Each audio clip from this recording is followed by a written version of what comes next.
Sa pagmamahalang pangarap at estado ng buhay ang pagitan.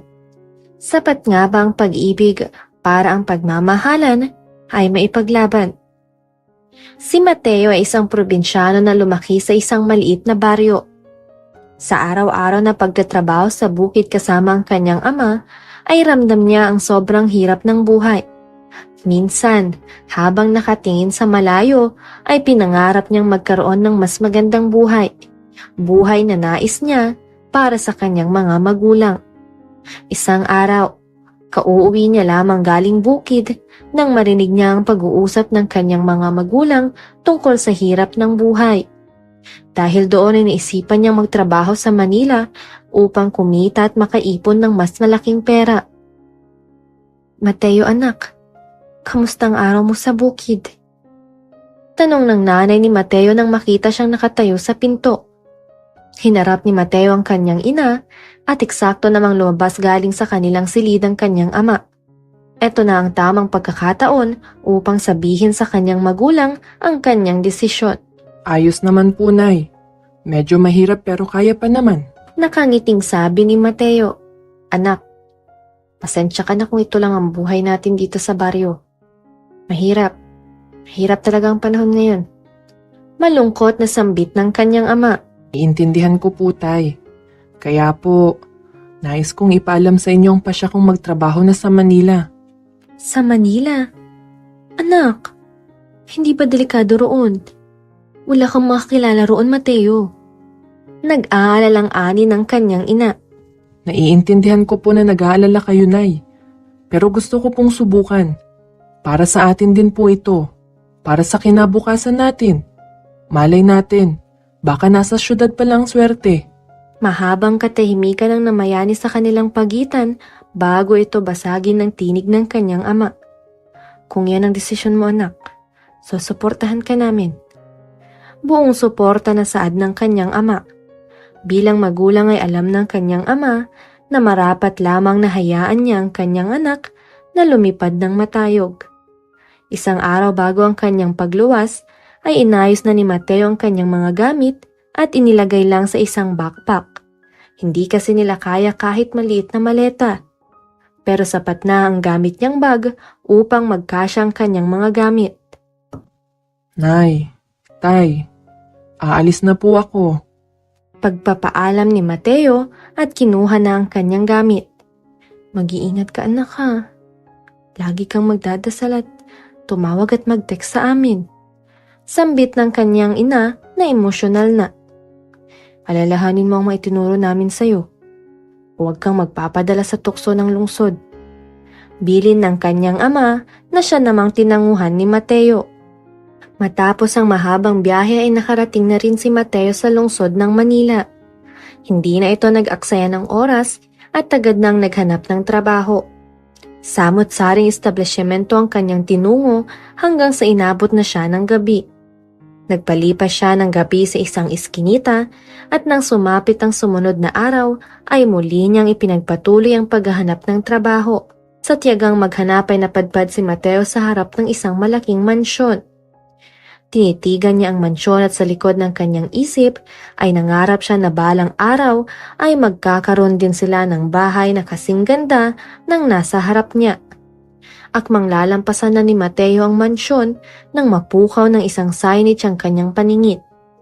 Agad siyang nag-doorbell at naghintay pa siya ng ilang segundo bago lumabas ang isang ginang na nakasuot ng pang-maid na damit. "O iho, anong sadya mo?" Tanong nito sa kanya. Magandang araw po. Nakita ko po kasi na hiring kayo. Gusto ko po sanang mag-apply bilang driver o kaya kahit katulong na lang po o kung ano man pong available na posisyon. Pasensya na iho, hindi na kami hiring ng driver o ng katulong. Pero hiring kami ng hardinero. Kaya mo ba yon? Ayos lang ba yun sa'yo? Opo. Ayos lang po yun sa akin. Kahit ano po ay ayos lang. Agaran niyang pagpayag. Pinagbuksan na siya ng tadhana sa isang trabaho kung kaya ay hindi na niya ito tatanggihan pa. Huwag kang mag-alala, kahit hardinero ka lang ay matas ang sahod mo. Sambit ng ginang habang papasok sila sa loob ng mansyon. Sa loob ng mansyon ay lalong namangha si Mateo nang makita kung gaano ito kalawak. At ang mas nakapukaw pa ng atensyon niya ay ang mga nagagandahang disenyo at mga mamahaling gamit. Wala ang senyorita ngayon, kaya ako munang magigiya sa'yo. Marunong ka ba pagdating sa mga halaman? Tanong ng ginang sa kanya. Opo, sa probinsya po ako nakatira kaya naman ay maalam ako sa mga halaman. Mabuti naman. Kung ganon ay hindi na kita kailangang turuan pa sa tamang pag-aasikaso ng mga halaman. Ani ng ginang at ngumiti. Ito ang kwarto mo. May sariling banyo kaya hindi mo na kailangang lumabas. O siya, magpahinga ka na. Bukas magsisimula ka na. Bukas din ay papakilala kita sa mga kasamahan mo dito sa mansyon. Saad ng ginang bago umalis. Namangha naman ang binata kung gaano kalaki ang kwarto niya. Bilang isang laki sa hirap, ay napakalaki na ng kwarto para sa kanya. Malaya niyang iginala ang kanyang paningin sa kabuuan ng silid. Wala halos disenyo roon, ngunit kompleto naman ang mga gamit. Nang maupo siya sa kama ay dali-dali niyang ibinalita sa kanyang magulang ang pagkakatanggap niya sa trabaho. Habang inaayos ang kanyang gamit, ay magkahalong emosyon ang nararamdaman ni Mateo. Mayroong saya sapagkat may trabaho na siya. Mayroon ding lungkot dahil malayo siya sa mga magulang niya. At mayroon ding galak at kaba dahil sa panibagong yugto ng buhay na tatahakin niya. Kinabukasan, mahikab-hikab pang bumangon si Mateo mula sa kama. 4:00 pa lang ay gising na siya, ngunit nanatili pa siya sa kanyang silid dahil napakatahimik pa ng buong mansyon. Nang mag-7 ay doon lamang siya lumabas at agad naman siyang natagpuan ng mayordoma. Gising ka na pala, iho. Halika't mag-almusal ka muna. Mamaya ipapakilala na kita. Ituturo ko na rin sa iyo ang hardin na pamamahalaan mo. Sige po. Pagsang-ayon ng binata dahil mula nang lumuwas siya sa Manila ay hindi pa siya nakakakain. Nang matapos sa pagkain ay agad siyang pinakilala ng ginang sa mga kasambahay, driver at guard sa mansyon na siyang mga magiging kasamahan niya. Si Manong Jeff ang siyang guard ng mansyon habang ang kambal na sina Darwin at Darwil naman ang mga driver. At ang isang katulong na kasakasama ng mayordoma sa mansyon ay si Anya. Hindi naman nakaligtas sa paningin ni Mateo ang malagkit na tingin ni Anya sa kanya. Nangaakit ang aura niya habang nakatingin kay Mateo.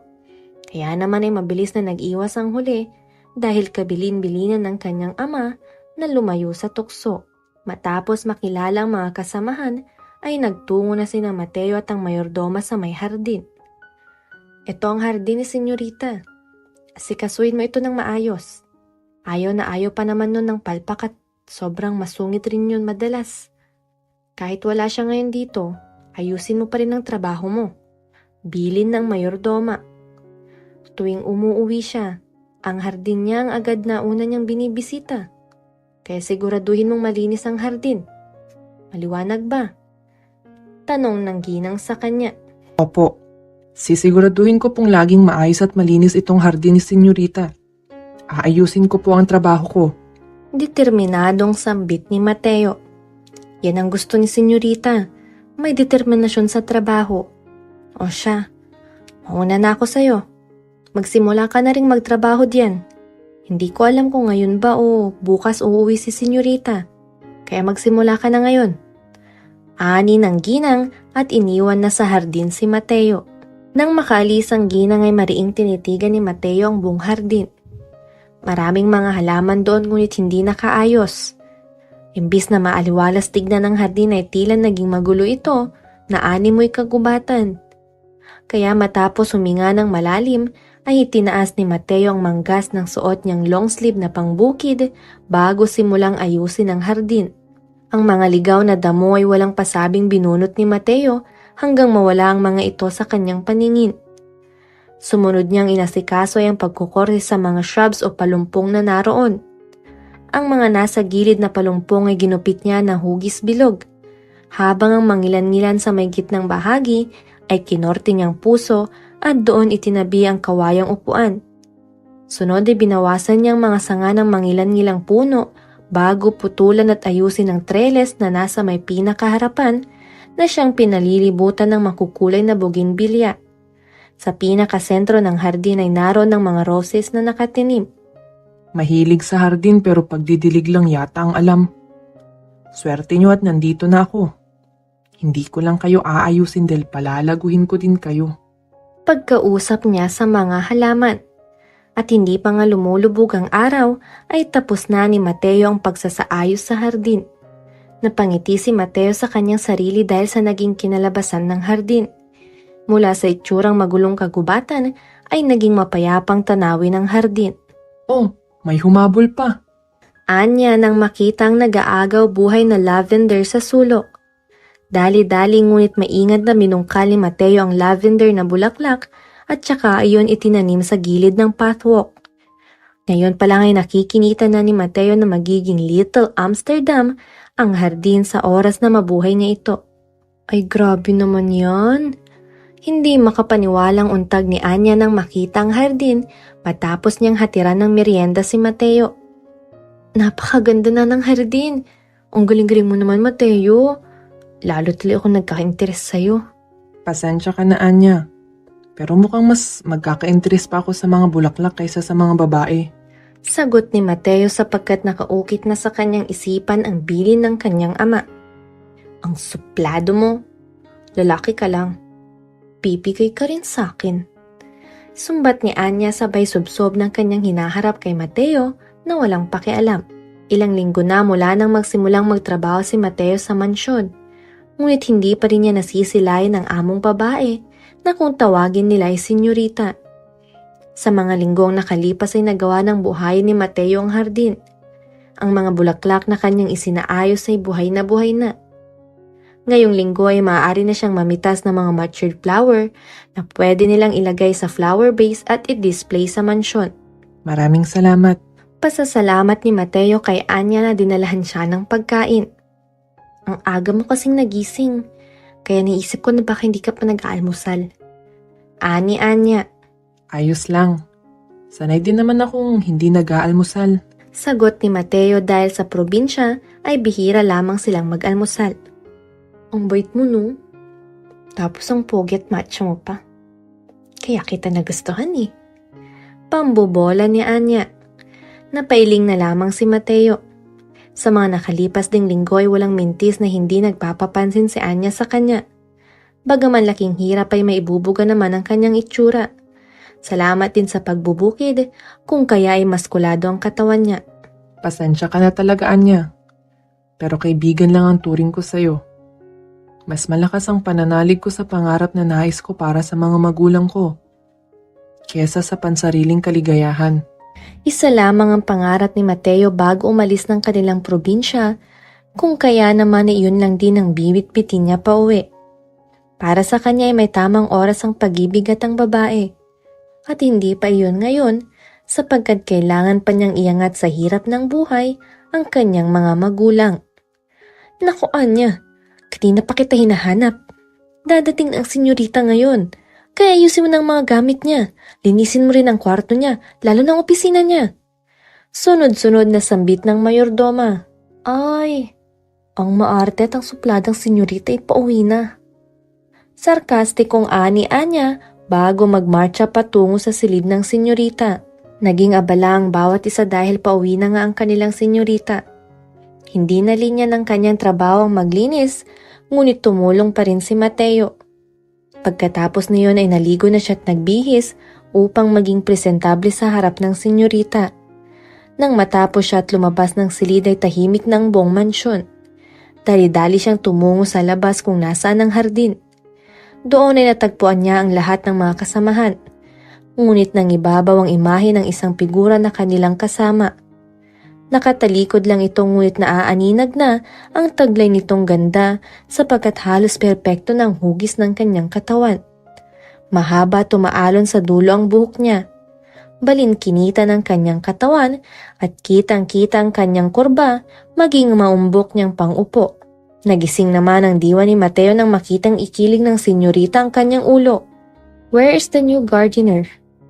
Ani Bianca, ang senyorita ng mansyon. Senyorita si Mateo po, ang bagong gardener na hinaya ko. Saad ng mayordoma at tinawag si Mateo, kaya kahit ayaw niya pa magpakita ay sumunod na lamang siya. Magandang araw po. Kinakabahan at magalang na sabi ni Mateo. Hinagod ng tingin ni Bianca si Mateo mula ulo hanggang paa bago ito matamis na ngumiti. You did a good job. Komplimento niya. You can also drop the formalities. You can be casual to me like the others. Mukha namang nasa parehong edad lang tayo. Anya sa mababang tinig bago siya bumuntong hininga. Magpapahinga na ako, Manang. Medyo pagod pa ako eh. Paalam niya bago lisanin ang lahat. Napabuga ng hangin ng lahat na animoy kanina pa nagpipigil ng hininga. Sinundan ng tingin ni Mateo ang senyorita hanggang sa maglaho na ito sa kanyang paningin. At gaya ng sinabi ng mayordoma ay nagsibalikan na sila sa kani-kanilang mga trabaho. Si Anya naman ay tinukso-tukso ng iba sapagkat hindi pa rin bumibigay si Mateo sa kanya. Si Mateo naman ay nakikitawa lamang. Hindi talaga siya bibigay sapagkat nasa isip niya ang bilin ng ama. Nasaan palang mga magulang ni Senyorita Bianca? Siya lang talagang nakatira rito sa kanilang mansyon? Kuryosong tanong ni Mateo habang nasa kalagitnaan sila ng pagkikwentuhan. Nasa ibang bansa. Nasa ibang bansa ang mga magulang ni Senyorita. Nakakaawa nga si Senyorita. Dahil sa isang taon, isang linggo lang ang mga magulang niya kung magbakasyon dito. Tuwing Pasko nga at bagong taon, nasa kwarto lang ang Senyorita o hindi kaya't nasa opisina niya at nagtatrabaho. Kahit na maarte at suplada yan si Senyorita, nakakaawa pa rin tuwing na maiisip kung wala siyang magulang na nakakasama. Ang pangit rin palang maging mayaman, no? Si Anya na hindi pa rin umaalis sa tabi ni Mateo. Oo rin, gaya ko. Hindi man ako laki sa yaman, pero masaya naman ako dahil nariyan ang mga magulang ko.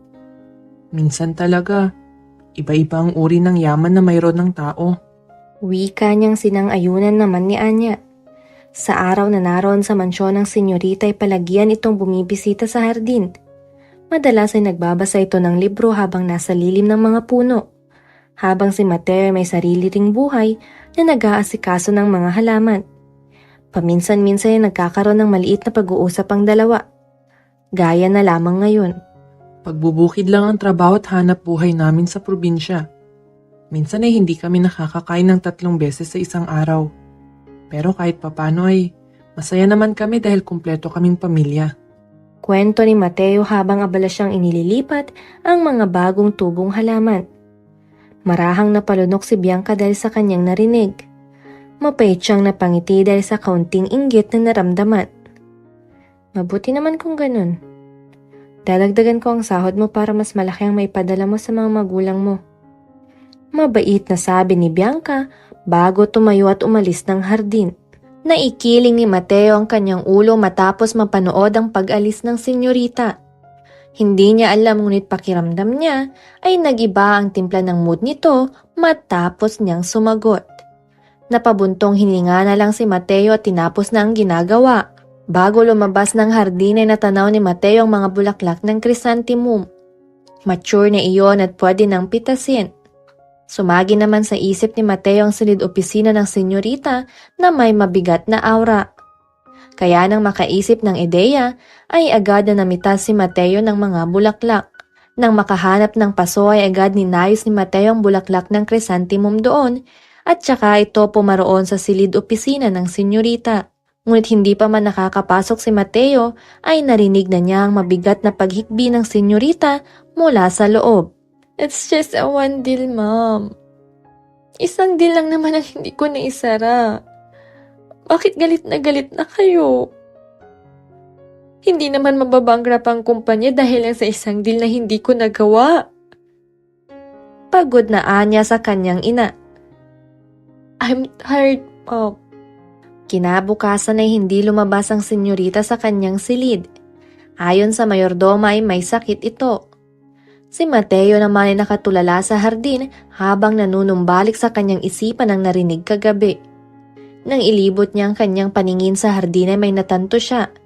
Ang hardin na paborito ng senyorita ay puno ng mga bulaklak na mayroong mga malulungkot na istorya. Dahil doon may naisip siya. Sa sumunod na araw, nang makitang maayos na ang senyorita ay nilapitan niya ito. Senyorita, May gusto po sana akong sabihin. Ni Mateo. Ano yun, Mateo? Pakibilisan lang at may ginagawa pa ako. Saad ni Bianca sa supladang tinig. Aayain ko lang po sana kayo. Baka nais niyo pong mamili ng bagong uri ng mga bulaklak na pwede nating idagdag sa hardin ninyo. Suhestyon ni Mateo. Napaangat ang tingin ni Bianca kay Mateo bago tignan ng isang maliit na notebook. Sige, sang-ayon nito. Ngayon na, this is only my free time. Anya at agad na tumayo sabay kuha sa kanyang bag. Dahil marunong naman magmaneho si Mateo, ay siya na ang pinagmaneho ni Bianca. Habang nasa biyahe sila ay casual lamang silang nag-uusap hanggang sa makarating sila sa flower shop na madalas ay bilihan ni Bianca. At agad naman siyang inusisa ng manager dahil sa kasama niyang lalaki. Kahit pa sabihin niyang hindi niya nobyo si Mateo, ay hindi naniniwala ang manager. Patuloy ito sa pagtukso sa kanya, kung kaya ay hindi niya napigilang titigan si Mateo na abala sa pamimili ng mga bulaklak. Napalunok si Bianca at agad na nag-iwas ng tingin matapos maramdaman ang pag-iinit ng kanyang pisngi matapos niyang aminin sa kanyang sarili na gwapo at matipuno si Mateo. Lalo siyang nakaramdam ng pamumula nang hindi sinasadyang magdikit ang kanilang kamay ni Mateo. Matapos nilang aksidenteng mahawakan ng isang flower pot. Kaya naman sa biyahe ay tahimik silang dalawa. Anong ginagawa mo sa akin, Mateo? Tanong ni Bianca habang nasa tapat ng kanyang bintana at nakatanaw kay Mateo na nasa hardin. Inaamoy-amoy niya ang bagong harvest na rose flower na siyang iniwan ni Mateo sa kanyang opisina. Mas maliwalas ng hardin mo ngayon, senyorita. Ani Mateo matapos niyang muling ayusin ang hardin. Sa pagkakataong ito, makukulay na bulaklak ng marigold, lavender, sunflower, gardenia at iba pang bulaklak ang makikita sa loob ng hardin. They all means happiness and love. Ani Bianca na ikinagulat ni Mateo. Marahang humarap ang dalaga sa kanya at matamis siyang ginawaran ng ngiti. I think I like you, Mateo. Ang mabilis na pag-amin ni Bianca sa kanya. Matapos ang pag-amin ni Bianca ay umiwas si Mateo. Umalingaw-ngaw sa kanyang isipan ang bilin ng kanyang ama. Idagdag pa ang katotohanang sinabi ni Anya. Ang katotohanang malayo ang agwat ng estado ng buhay nila ni Bianca. Kaya naman imbis na paunlakan ang pag-ibig na inaalay ni Bianca, ay tumakbo si Mateo palayo. Ngunit si Bianca ay nanatiling desidido. Matapos ang ilang araw na pag-iwas ni Mateo ay puno na ang pasensya ni Bianca. Wala pang lalaki ang tumanggi sa kanya. At bilang laki sa yaman, sanay si Bianca na makuha lahat ng gusto niya. Kaya naman ay hindi papayag si Bianca na hindi makuha ang pag-ibig ni Mateo. Nang sumapit ang gabi, pinatawag ni Bianca si Mateo sa kanyang silid upang kausapin. Mateo, napansin ko lang. Sobrang galing mo talagang mag-alaga ng mga halaman. Bakit kung sa akin mo rin ipamalas ang galing mo sa pag-aalaga? Napakurap-kurap si Mateo dahil sa prangkang sinabi ng senyorita. Pasensya na po, senyorita. Halaman lang po ang nasa kontrata ko. Pasimpleng pagtanggi niya. Hindi lang halaman ang gusto kong alagaan mo, Mateo. I want you to take care of me too. Sige po, senyorita. Aalagaan kita bilang amo. Sagot ni Mateo na ikinainis ng dalaga. Mukhang hindi ka bibigay sa maayos na usapan. Bulong ni Bianca bago tumayo sa harap ni Mateo at walang ano-anong hinubadang suot niyang roba. Napatiimbagang si Mateo sabay iwas ng tingin. Aalis na po ako, senyorita. Humarang si Bianca sa pinto at ayaw paalisin si Mateo. Alam mo ba, Mateo, na maraming nagkakagusto sa akin. Pero ikaw lang hindi nagpapakita ng interes. Ayaw mo ba talaga ako? O ayaw mo lang magpatukso? Nanatiling nakatingin sa malayo si Mateo. Trabaho po ang pinunta ko rito, senyorita. But I'm already offering myself to you. Sikmat ni Bianca sa impit na sigaw. Tagadilig ng halaman ang trabaho ko, senyorita. Hindi tagadilig ng amo. Pagbalik ni Mateo sa kanyang silid ay agad niyang pinunasan ang kanyang pawis. Nilunod niya ang kanyang sarili sa malamig na shower upang mapawi ang init na kanyang nararamdaman. Ngunit habang nasa ilalim ng tubig ay nanumbalik sa kanyang isipan ang imahe ni Bianca na halos wala ng saplot. Maging sa pagtulog ay iyon ang pabalik-balik na alaala sa kanya. Naglalaro sa kanyang isipan ang pagnanasa na mahagkanang dalaga at maramdaman sa kanyang palad ang mayayaman nitong dibdib. Mariin siyang napapikit ng maramdaman ang paninigas ng sensitibong parte ng katawan niya. Marahas siyang napabuga ng hangin at naupo sa gilid ng kama. Huwag kang bibigay, Mateo. Bulong niya sa kanyang sarili. Dahil alam niyang sa oras na maulit pa ang ganong tagpo, ay bibigay na siya. Sapagkat lalaki lang siya at natutokso rin. Napabalikwas ng tayo si Mateo nang marinig ang katok sa kanyang kwarto. Agad niya itong binuksan at bumungad sa kanyang magandang mukha ng amo. Hindi pa siya nakakapagsalita, ay inanyayahan na ni Bianca ang sarili na pumasok sa silid nito. Ano pong ginagawa niyo dito, senyorita? Baka po may makakita sa inyo. Kinakabahang tanong ni Mateo. Wala akong pakialam. Sagot ni Bianca na ang titig ay nakakapaso. I will have you tonight, Mateo. Anya at mabilis na sinunggaban ng halik si Mateo. Mabilis na nawala sa isip ni Mateo ang bilin ng kanyang ama nang maramdaman na niya ang malambot na labi ni Bianca. Kumapit si Bianca sa leeg ni Mateo nang marahan siyang hapitin palapit ng binata. Malalim na ang gabi at ganon na rin ang lalim ng halik na pinagsasaluhan ng dalawa. Marahang humaplos ang malalaking kamay ni Mateo sa binti ni Bianca. Naglalakbay na iyon patungo sa tiyan ng dalaga nang makarinig sila ng isang katok. Mateo, gising ka pa ba? Tanong ni Anya mula sa labas. Agad na bumitaw si Mateo sa kanilang mainit na tagpo. Agad siyang napalayo sa dalaga na animoy napapaso ito. Mali ito, senyorita.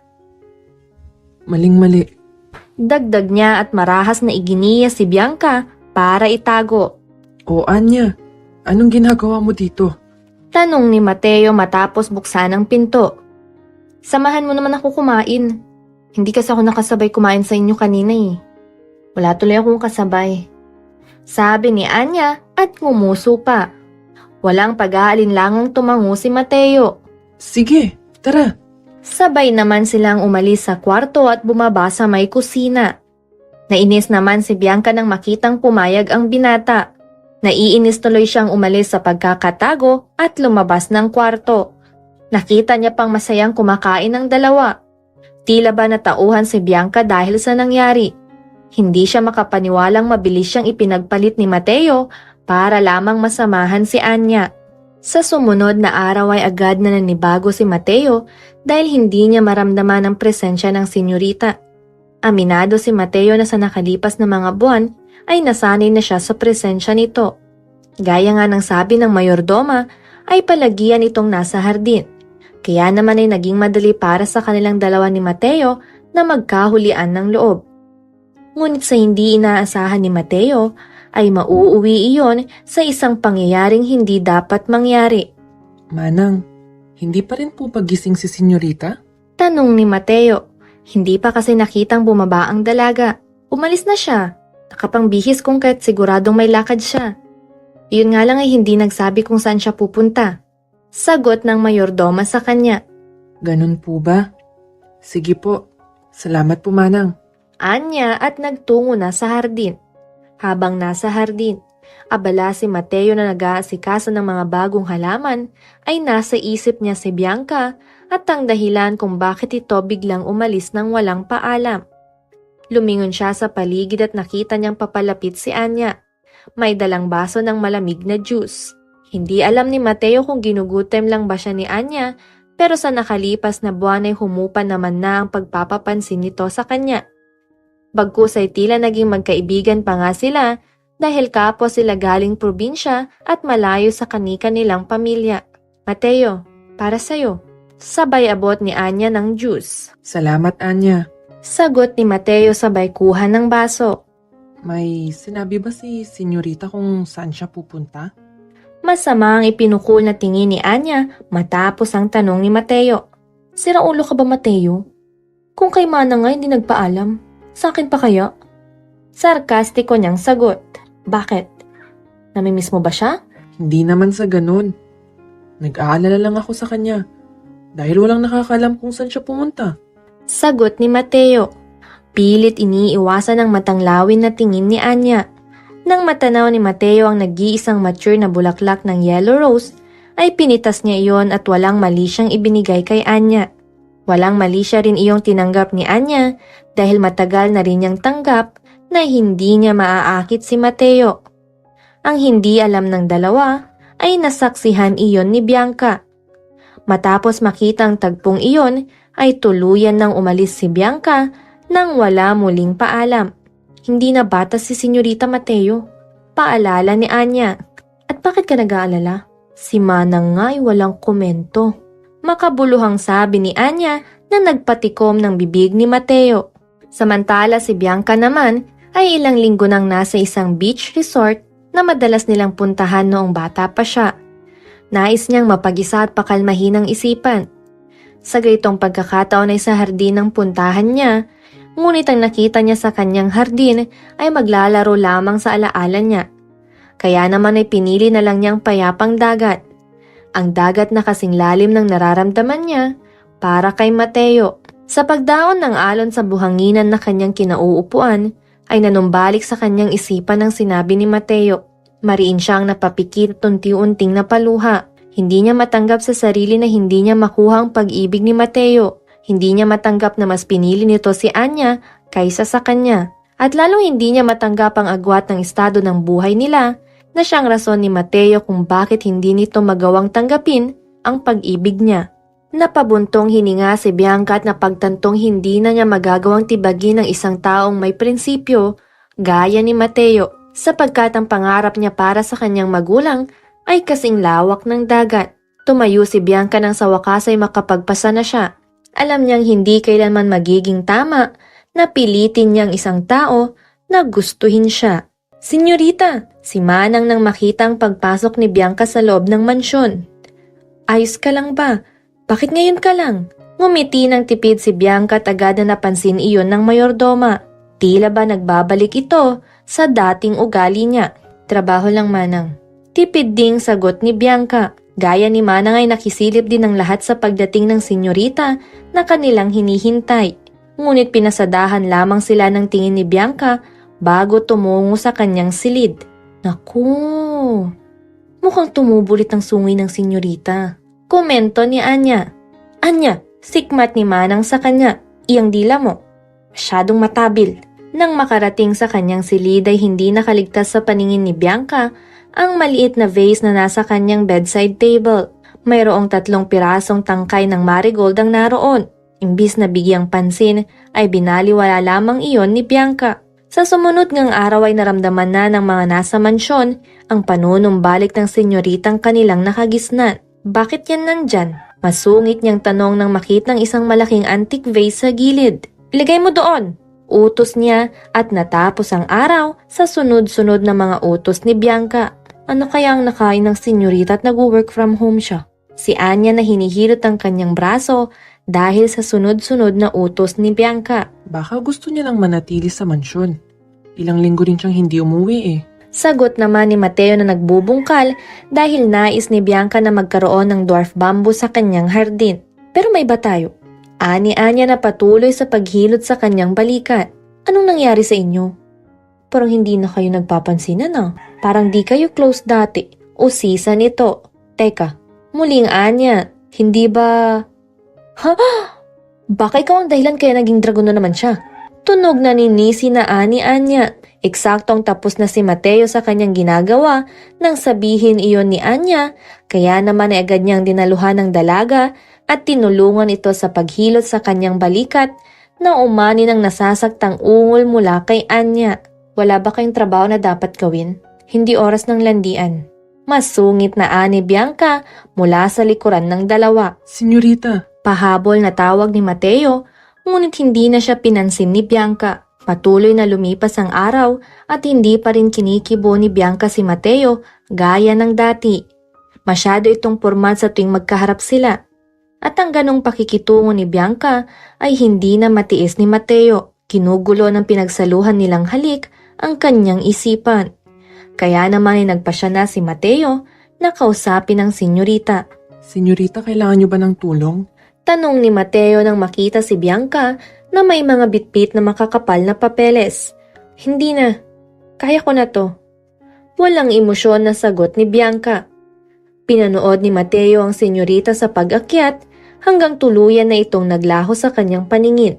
Marahas na napabuntong hininga si Mateo bago tumungo sa hardin. Nang sumapit ang gabi at tahimik na ang mansyon, ay maingay naman ang isip ni Mateo dahil sa pakikitungo ng senyorita sa kanya. Lumabas siya ng kanyang silid at nakita ang pagpasok ni Bianca sa kanyang silid opisina. At tila ba nagayuma si Mateo dahil kusa na lamang humakbang ang kanyang paa pasunod sa senyorita. Sa kalagitnaan ng pagayos ni Bianca ng mga dokumento ay bigla siyang tinawag ni Mateo. Nagulat si Bianca sa pagpasok ni Mateo pero mas nangibabaw ang pagkasabik niya sa kanyang puso. Senyorita, may isang bagay akong gustong itanong sa'yo.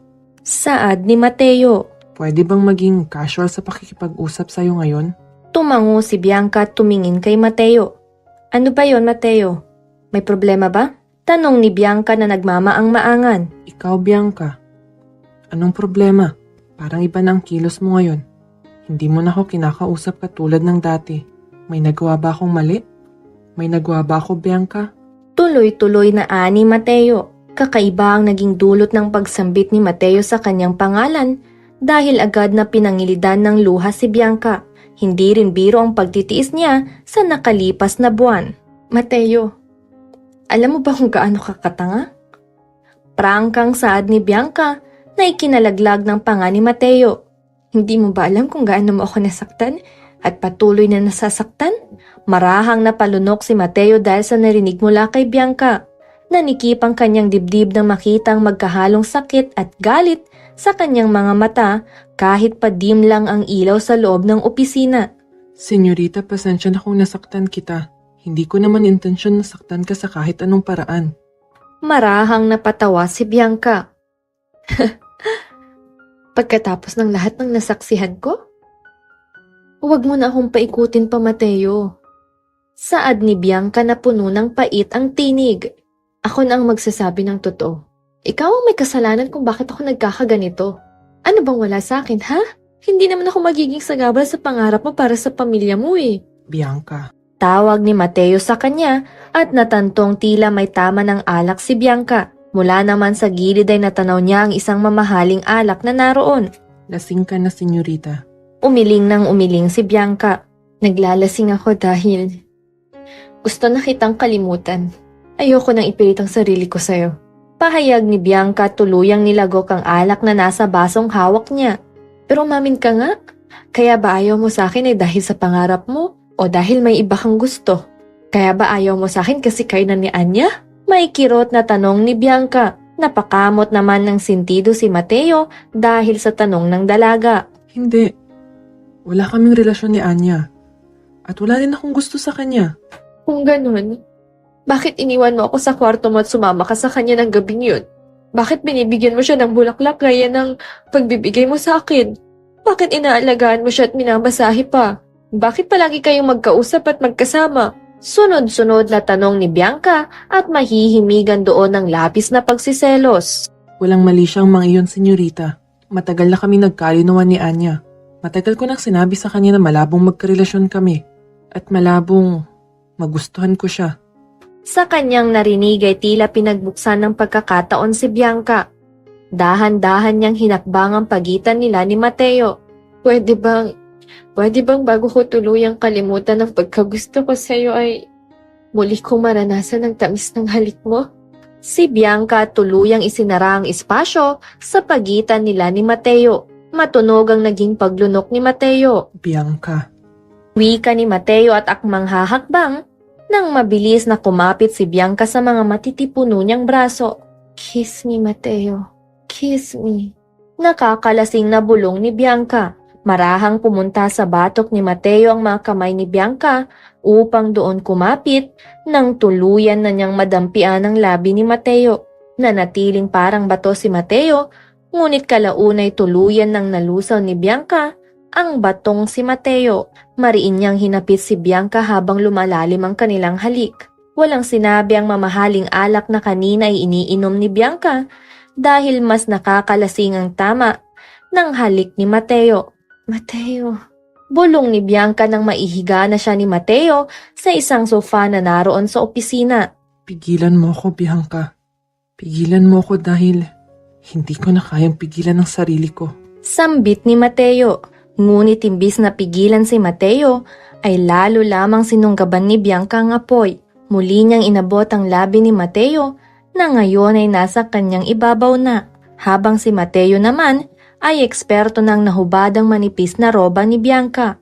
Nagsimula ng paglalakbay ng palad ni Mateo mula sa binti ng dalaga, paakyat sa kanyang kurbadang baywang, hanggang marating nito ang mayayamang dibdib ni Bianca. Sa pagkakataong iyon ay lalong napatunayan ni Bianca ang galing ni Mateo, dahil hindi lamang sa pataba ng lupa ito magaling maglamas, kundi maging sa kanyang dibdib din. At tunay ngang naging hardinero na si Mateo sapagkat hindi lamang ang mga bulaklak sa hardin ni Bianca ang kanyang diniligan, kundi maging si Bianca rin. Para kay Bianca, iyon na ang pinaka hindi niya makakalimutang tagpo sa tanang buhay niya. Madilim pa ang paligid ay nagising na ang dalawa sa tabi ng isa't isa. Matamis ng ngiti ang unang iginawad ni Bianca kay Mateo at ganun din ang huli. Good morning. Bati niya kay Mateo. Magandang umaga, aking senyorita. Sagot ni Mateo na may halong kaba. Agad na napansin ni Bianca ang gumuhit na kaba sa mukha ni Mateo, kaya ay agad niya iyong pinuna. Sasabihin mo na naman bang mali ang nangyari kagabi? May diin sa tinig ni Bianca. Umiling naman si Mateo bilang unang tugon. Pero, nag-aalala ako. Paano kung malaman ng mga magulang mo? Hindi naman sa lingid sa kaalaman ko na hindi ka pa pwedeng magkanobyo kahit nasa legal ka ng edad dahil ikaw lang nag-iisang tagapagmana. Napairap si Bianca dahil totoo naman iyon. Anong gusto mo? Kalimutan na lang natin ang nangyari? Mateo, damang-dama ko ang nararamdaman mo kagabi. Tanda ko pang bawat salitang binitawan mo bilang pag-amin habang inaangkin mo ako. Hindi ko naman itinatanggi yun, Bianca. Ikaw ang iniisip ko. Paano kung malaman nila? Baka muli kang ipadala sa ibang bansa. Anito na nalaman niya mula kay Manang. Napatiimbagang si Bianca ng may mapagtanto. Hindi lang siyang mapaparusahan sa oras na malaman ng kanyang magulang ang relasyon niya kay Mateo. Si Mateo na kanyang hardinero. Then let's keep this as a secret. Solusyon ni Bianca sa kanilang problema. Marahang pinisil ni Mateo ang kamay ni Bianca. Nagpapasalamat siya at nakuha nito ang kanyang punto. Kailangan pa niya ang kanyang trabaho dahil kailangan pa niyang tuparin ang kanyang pangako sa kanyang mga magulang. Sa mga sumunod na araw ay patago ang kanilang pagsasama. Madalas ay sa kalagitnaan ng gabi sila nagtatagpo. Minsan naman ay naroon sila sa hardin sa may suyok at nagkukulitan. Ganoon ang naging tagpo nila sa paglipas ng araw. Isang araw ay inutusan ni Bianca ang mayordoma na magpalengke kasama si Anya at ang dalawang driver. Walang ibang tao sa mansyon kundi sila lamang dalawa ni Mateo dahil ang guard naman ay madalas na nasa guardhouse na ilang metro din ang layo sa mansyon. Ngayong solo nila ang mansyon ay wala silang ibang ginawa kundi ang maglambingan. Nagtatawanan sila habang nagluluto ng kanilang sariling almusal. Habang nakaharap sa kanyang niluluto si Mateo, ay masuyong yumakap mula sa likod si Bianca.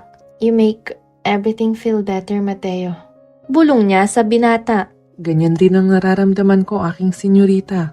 Sagot ni Mateo at nilingon si Bianca at hinalikan siya ng banayad sa noo. Mas lalo kang gumaganda sa bawat gising mo sa umaga. Talaga? Baka binubola mo lang ako Sagot naman ni Bianca sa komplimento ni Mateo. Hindi Ang ganda kaya ng nobya ko. Nobya lang? Ang ganda ng mapapangasawa ko. Muling wika ni Mateo bago agawan ng halik si Bianca. Nang dumating ang tao sa mansyon ay nagbalik na ang dalawa sa kanilang akto bilang mag-amo. Inabala ni Bianca ang kanyang sarili sa opisina at ganoon din si Mateo sa hardin. Nang sumapit ang gabi matapos ang hapunan at ang lahat ay tahimik na sa kani-kanilang silid, ay umakyat naman ang dalawa sa rooftop ng mansyon. Mahigpit ang yakap ni Mateo kay Bianca habang nakahiga sila at pinagmamasdan ng mga bituin. Alam mo, matagal ko ng pangarap ito. Bulong ni Bianca habang nakatingin sa mga bituin, yung magkaroon ng kasama sa ganitong pagkakataon. Parang nasa pelikula lang tayo. Magiliw niyang ani. Mas maganda pa nga ito kaysa sa pelikula. Masarap pala sa pakiramdam pag ikaw na yung nakakaranas. Sagot naman ni Mateo. Tahimik nilang pinagmasdan ng kalangitan na puno ng mga bituin. Hindi lubos sa kalain ni Mateo na magagawa niyang makaabot ng isang uri ng bituin sa katauhan ni Bianca. Lumipas pa ang araw, linggo at buwan ay nagpatuloy lamang sa kanilang sikretong relasyon sina Mateo at Bianca. Isang umaga ay nagpatulong si Anya sa paghahanda ng almusal kay Mateo dahil masama ang pakiramdam ng mayordoma. Casual pa rin sila gaya ng dati, ngunit hindi lingid sa kaalaman ni Anya ang paunti-unting pagdistansya ni Mateo. Nabawasan ang pakikitungo nito sa kanya at madalas tuwing nariyan ng senyorita ay mailap si Mateo sa kanya. Pinaunlakan ni Mateo ang pabor ni Anya dahil alam niyang maagang umalis ang senyorita, gaya ng sinabi nito sa kanya noong nakaraang gabi. Ngunit ang hindi niya alam ay hindi pala nakaalis ng maaga ang senyorita sa mansyon.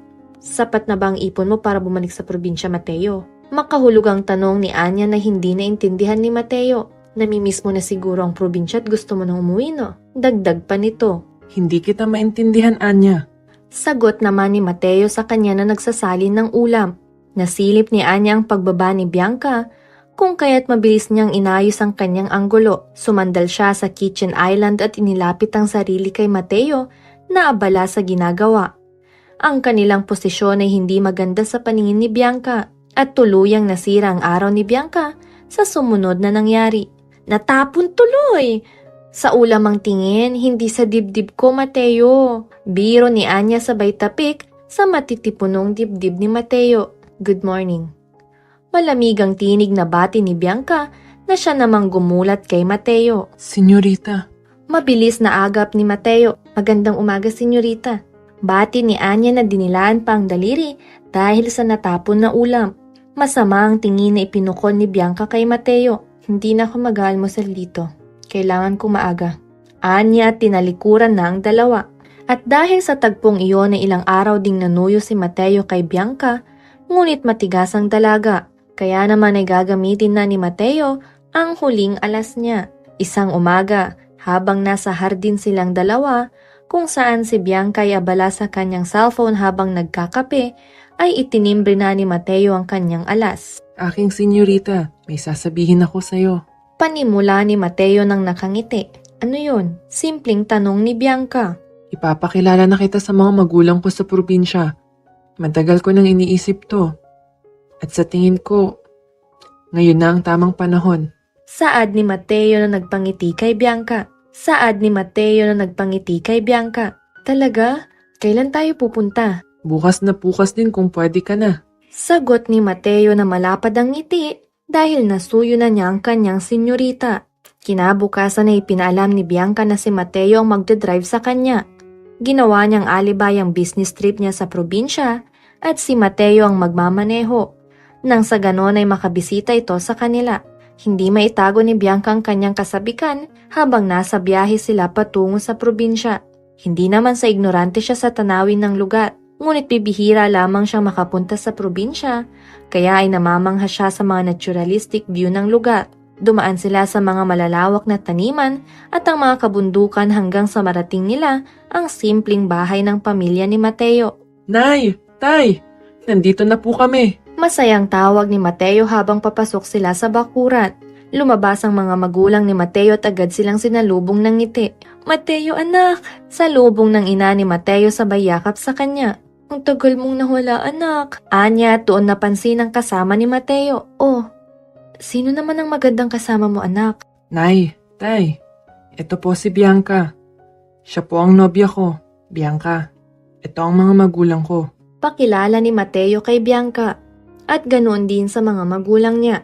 Mariing katahimikan ang namayani sa pagitan nila habang malapad ang ngiti ni Bianca, ngunit hindi naman maipaliwanag ang emosyon sa mukha ng magulang ni Mateo. Magandang umaga po. Magalang na bati ni Bianca at nagmano sa kanila. Magandang umaga rin, iha. Balikbati ng ina ni Mateo nang makabawi na ito sa pagkakatulala. Tuloy kayo. Magpahinga muna kayo sa sala. Saad naman ng ama ni Mateo. Payapa ang naging almusal nila at matapos niyon ay nagpasya si Mateo na ipasyal ang nobya. Ipinakita ni Mateo kay Bianca ang kanilang maliit na sakahan at mga alagang hayop. Kitang-kita ang kasiyahan ni Bianca habang tinuturuan siya ni Mateo kung paano magtanim at mag-alaga ng mga hayop. Malayong malayo si Bianca sa sinasabi nilang maarte dahil walang pandidiri at nag-i-enjoy lang ang dalaga.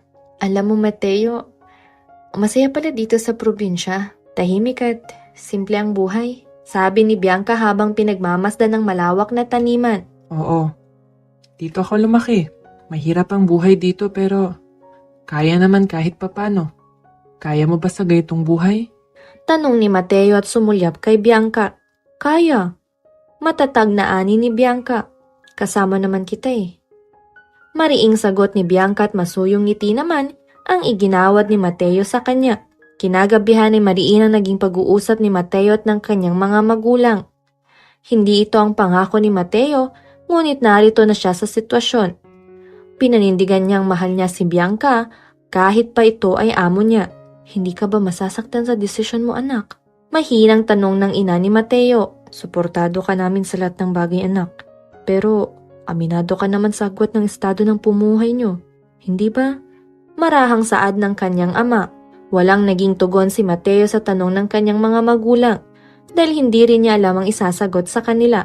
Masuyong niyakap ni Mateo ang kanyang ina. Kung makilala mo man ang magulang niya, ano man ang maging desisyon nila, huwag mong kanilimutan na nandito kami ng tatay mo, ha? Masuyong ani ng ina bago suklian ng yakap mula kay Mateo. Kinabukasan ay maagang gumising ang dalawa at naghandang bumalik pa Manila. Bago sila umalis ay nagpasalamat muna si Bianca sa mga magulang ni Mateo. Salamat po sa mainit na pagtanggap. Hindi ko po makakalimutan ang mga araw na ito. Masayang pahayag ni Bianca. Sapagkat sa maiksing panahon na nakasama niyang mga magulang ni Mateo, ay nakaramdam siya ng tunay na pangangalaga ng isang magulang. Walang anuman, iha. Bumalik kayo ulit, ha? Masuyong sagot ng nanay ni Mateo. Oo nga. Lagi kang welcome dito. Kaya bumisita kayo ulit kung may oras kayo. Dagdag pa ng tatay ni Mateo. Masayang nilisan ng dalawa ang probinsya. Habang nasa biyahe pabalik sa Manila, ay hindi maitago ni Bianca ang saya. Mateo, salamat sa pagdala mo sa akin doon. Tuloy ay mas lalo kitang minahal. Saad ni Bianca at agad na humilig patungo sa gawin ni Mateo para sa isang mabilis na halik. Mas mahal kita, Bianca. Sabi ko naman sa'yo, di ba? Magugustuhan ka nila nanay at tatay. Magiliw na anya. Sana ay magustuhan din ako ng mga magulang mo. Kalaunay pahabol ni Mateo. Tahimik ang naging pagbuntong hininga ni Bianca bago umiti sa nobyo. Magugustuhan ka nila, Mateo. Magugustuhan ka nila dahil isa kang mabuting tao. Naniniguradong saad ni Bianca. Kadalasan ay tuwing buwan ng Disyembre ang pag-uwi ng mga magulang ni Bianca. Ngunit sa hindi inaasahang balita, ay bigla nang magiging pag-uwi nila. Eksaktong 1 linggo mula nang makabalik sila galing probinsya, ay pauwi ng mga magulang ni Bianca. Magkahalong excitement at kaba ang nararamdaman ni Bianca sa hindi malamang dahilan. Si Mateo naman ay labis-labis ang kaba dahil makikilala na niya ang mga magulang ni Bianca. Bagaman napag-usapan na nila ng nobya na ipapakilala na siya nito bilang nobyo niya, ay hindi pa rin mapigilan ni Mateo ang mapaisip at mag-alala kung magugustuhan ba siya ng magulang ni Bianca, kung gugustuhin ba nilang isang probinsyanong laki sa hirap ang nobyo ng kanilang prinsesa. Mateo, kumalma ka. Magugustuhan ka nila mommy at daddy. Sigurado ako roon. Pag-aalo ni Bianca kay Mateo na tutok ang atensyon sa pagpapaganda ng hardin. Ano bang paboritong bulaklak ng mami mo? Para maipitasan ko na siya. Ani Mateo na bakas pa rin sa muka ang kaba, kaya inapailing na lang si Bianca. Isang munting salo-salo ang inihanda nila nang dumating ang magulang ni Bianca sa mansyon. Sa hindi inaasahang pagkakataon ay pinasalo nila ang lahat ng kanilang trabahante sa hapag. Magaan naman ang atmosfera ng hapagkainan dahil sa kwentuhan. Ngunit ramdam na ramdam ni Mateo ang mabigat na titig sa kanya. Sa tuwing ililibot ang paningin ay wala naman siyang nahuhuling nakatitig sa kanya. Kay ganda nitong bulaklak. Napakaganda ng ayos. Komento ng ina ni Bianca nang makitang isang pot bouquet sa kanilang silid. Palihim na napangiti si Bianca dahil isang score na iyon ni Mateo. Nag-abala ka pa talagang mamili nito. Kalaunay dagdag ng ina niya. Hindi ko binili yan, Mom. Sagot ni Bianca. Ginawa yan ni Mateo. Proud na anya. At nang makita ang pagtaas ng kilay ng ina, ay agad niyang pinasigundahan ang sagot niya. Siya ang bagong hardinero. Ah, I see. Simpleng saad ng ina niya. Marahang napalunok si Bianca sabay hugot ng lakas ng loob. Mom, may gusto nga pala akong sabihin sa inyo ni Daddy. Wika niya nang biglang tumunog ang kanyang cellphone. Ano ang sasabihin mo? Tanong ng kanyang ina matapos sagutin ni Bianca ang tawag sa kanya. I will tell you later, Mom. Kailangan ako sa opisina. Anya dahil sa isang urgent call.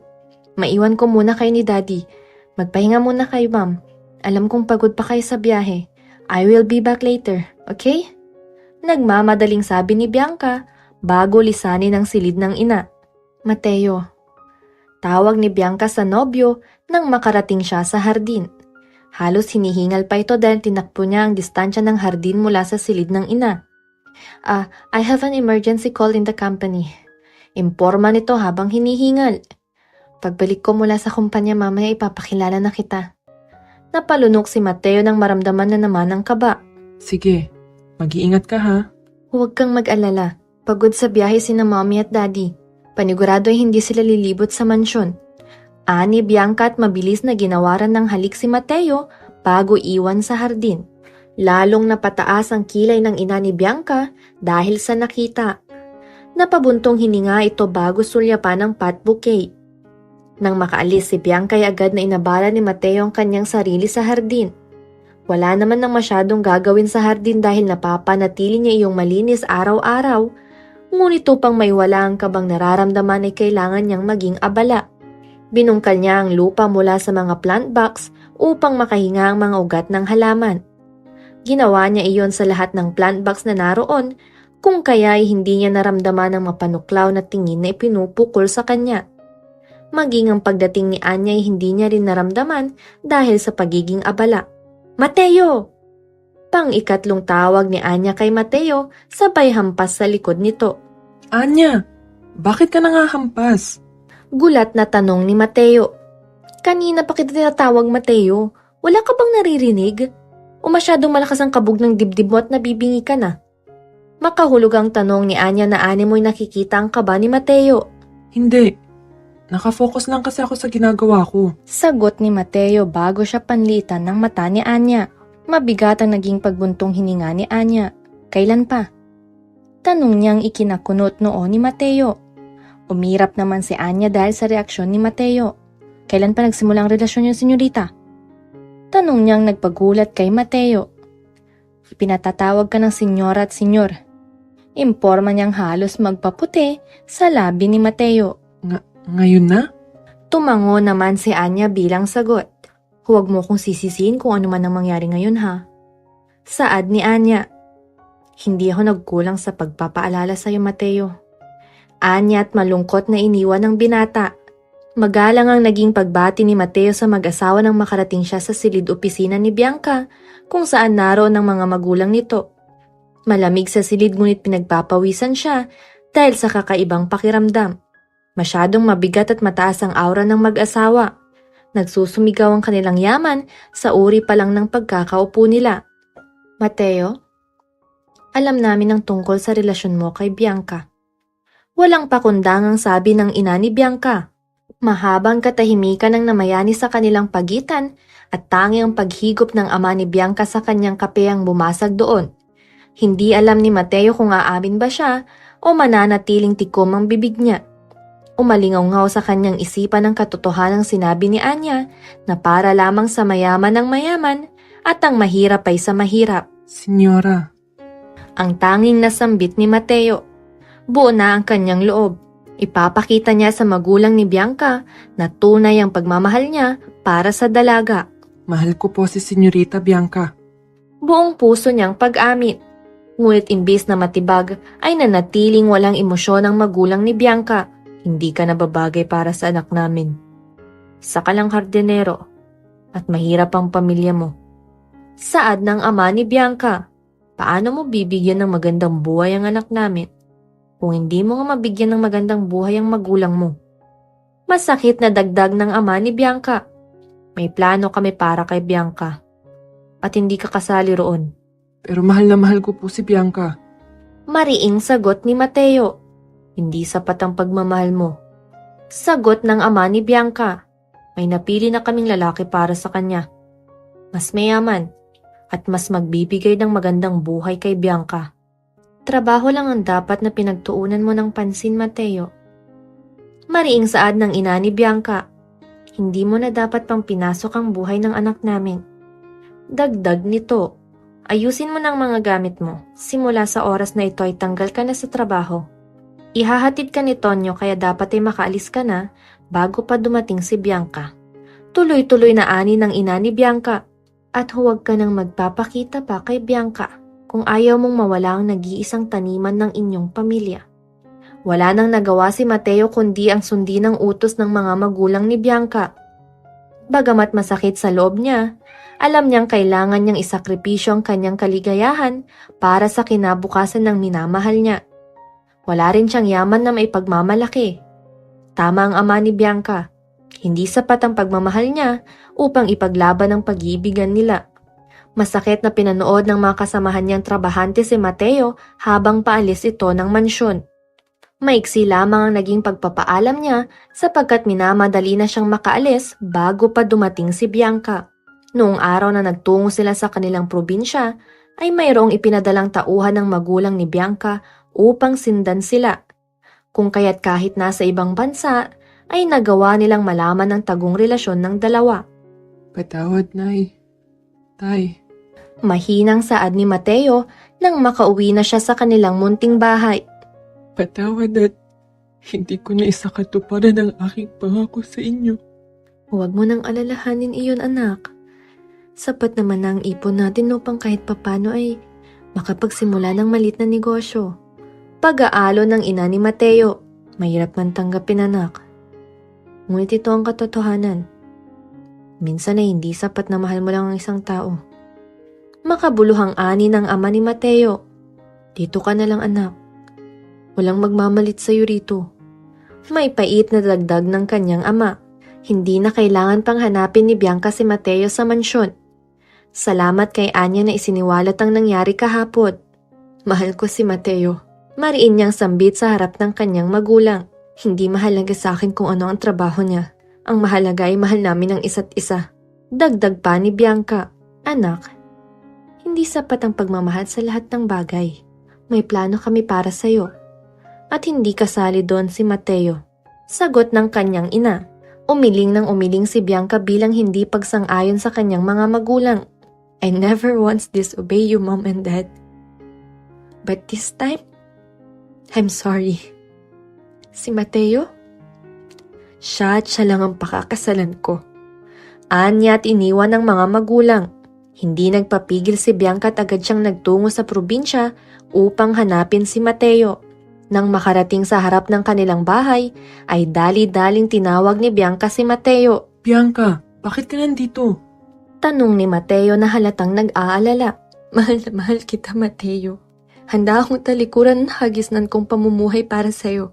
Buong puso na pahayag ni Bianca. Pero paano ang mga magulang mo?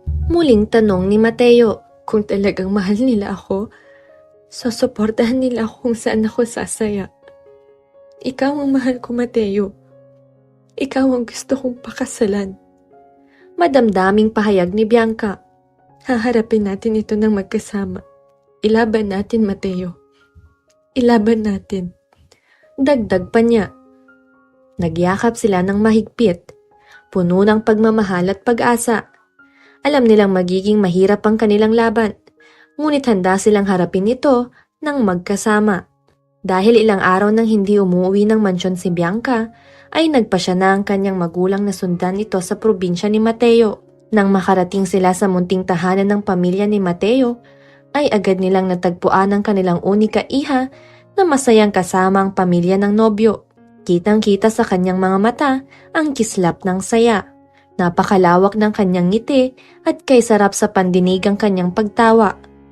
Ngunit binaliwala iyon ng mag-asawa at pinukaw ang atensyon ng masayang pamilya ni Mateo kasama si Bianca. Bianca, umuwi na tayo. Utos ng ama ni Bianca. Humigpit ang kapit ni Bianca kay Mateo. Dad, hindi na ako bata. Mahal ko si Mateo at handa akong ipaglaban ang pagmamahalan namin. Sagot ni Bianca. Sasama ka sa amin at sa ayaw at sa gusto mo. Nakahanda ng lalaking para sa'yo. Matigas na sabi ng kanyang ama, ngunit umiling lamang siya. Pabayaan niyo na kami, Dad, please.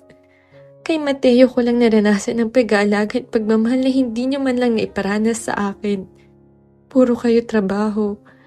At hindi niyo man lang naisip na may anak kayo nangungulila sa inyo. Minsan lang akong hihiling sa inyo. Please, Mom. Please, Dad. Please. Pagbigyan niyo ng pagmamahalan namin ni Mateo. Wala po akong yaman na may pagmamalaki, senyora at senyor. Pero hindi rin ako hanggang dito lang. Magsusumikap ako para sa pamilya ko. At para sa kinabukasan namin ni Bianca. Hindi ko man maibigay sa kanya ang naibigay ninyo. Ngunit sisiguraduhin ko ring hindi niya mararanasan ang hirap na naranasan ko. Buong pusong pahayag ni Mateo ng may pagsusumamo. Walang batong puso sa magulang na tunay ang pagmamahal sa anak. Habang nakikitang pagluha ni Bianca at ang determinasyon sa mata ni Mateo, ay napagtanto ng dalawa na hindi nila kayang hadlangan ang tunay nilang pagmamahalan. I'm sorry for everything, anak. I'm sorry, Mateo. Paghingi ng tawad ng ina ni Bianca, please take good care of our daughter. Dagdag niya at agad siyang niyakap ni Bianca. You have our blessing now. Pahayag ng ama ni Bianca na lalong ikinaluhan ng dalaga. Alagaan mo ang anak ko, Mateo. Please don't make her cry. Dagdag pa nito. Aalagaan at hinding-hindi ko po sasaktan si Bianca. Pangako ni Mateo sabay higpit ng hawak sa kamay ni Bianca. Matapos makilalang magulang ni Mateo, ay agad ding nagpaalam ang magulang ni Bianca upang lumuwas pabalik sa Manila. Hinayaan ng magulang ni Bianca ang kanilang anak na namnamin ng mapayapang buhay sa probinsya. Nang sumapit ang buwan ng Disyembre, sa araw ng Kapaskuhan, ay nakatanggap ng magandang regalo sina Bianca mula sa kanyang magulang. Iyon ay ang pagkakamana niya sa kanilang mga business sa Pilipinas. Habang si Mateo naman ay tuwang-tuwa na makitang tapos na ang ipinagawang coffee shop. Ang unang pundar niyang negosyo matapos niyang makaipon mula sa pagiging hardinero sa mansyon nila Bianca. Isang araw habang patungo sila sa coffee shop ay nakakita sila ng isang magandang lote na pwedeng pagtayuan ng bahay. Mahal, tignan mo yung lote oh. Parang perfect para sa ating pangarap na bahay. Bulong ni Bianca kay Mateo. Oo nga. Tanaw na tanaw ang pagsikat ng araw sa pwestong yan. Halika't mag-inquire tayo. Pag-aya ni Mateo sa asawa.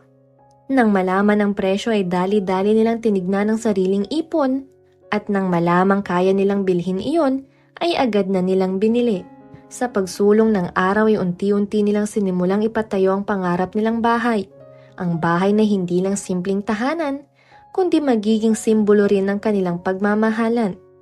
Nang sa wakas ay natupad na ni Mateo ang kanyang pangakong marangyang buhay para sa kanyang magulang, ay ang pangako na rin niya kay Bianca ang kanyang tinupad.